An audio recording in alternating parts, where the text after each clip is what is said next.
Genesis, Bereshit, chapter 18. Adonai appeared to Avraham by the oaks of Mamre, as he sat at the entrance to the tent during the heat of the day. He raised his eyes and looked, and there in front of him stood 3 men. On seeing them, he ran from the tent door to meet them, prostrated himself on the ground, and said, "My Lord, if I have found new favor in your sight, please don't leave your servant. Please let me send for some water, so that you can wash your feet, then rest under the tree, and I will bring a piece of bread. Now that you have come to your servant, refresh yourselves before going on." "Very well," they replied, "do what you have said." Avraham hurried into the tent to Sarah and said, "Quickly, 3 measures of the best flour, knead it and make cakes." Avraham ran to the herd, took a good tender calf, and gave it to the servant, who hurried to prepare it. Then he took curds, milk, and the calf which he had prepared, and set it all before the men, and he stood by them under the tree as they ate. They said to him, "Where is Sarah your wife?" He said, "There in the tent." He said, "I will certainly return to you around this time next year, and Sarah your wife will have a son." Sarah heard him in the entrance of the tent behind him.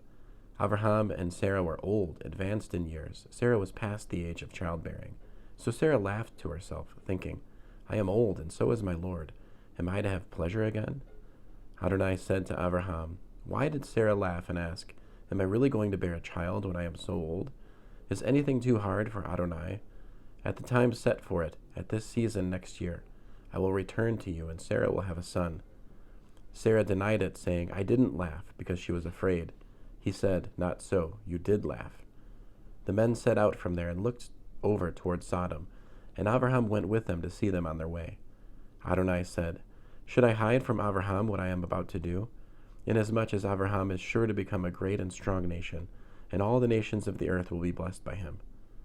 For I have made myself known to him, so that he will give orders to his children, and to his household after him, to keep the way of Adonai, and to do what is right and just, so that Adonai may bring about for Avraham what he has promised him." Adonai said, "The outcry against Sodom and Gomorrah is so great, and their sins so serious, that I will now go down and see whether their deeds warrant the outcry that has reached me. If not, I will know." The men turned away from there and went toward Sodom, but Avraham remained standing before Adonai. Avraham approached and said, "Will you actually sweep away the righteous with the wicked? Maybe there are 50 righteous people in the city. Will you actually sweep the place away and not forgive it for the sake of 50 righteous who are there? Far be it from you to do such a thing, to kill the righteous along with the wicked, so that the righteous and the wicked are treated alike. Far be it from you. Shouldn't the judge of all the earth do what is just?" Adonai said, "If I find in Sodom 50 who are righteous, then I will forgive the whole place for their sake."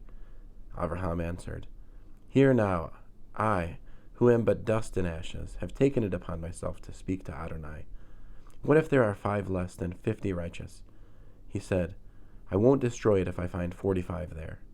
He spoke to him yet again, "What if 40 are found there?" He said, "For the sake of 40, I won't do it."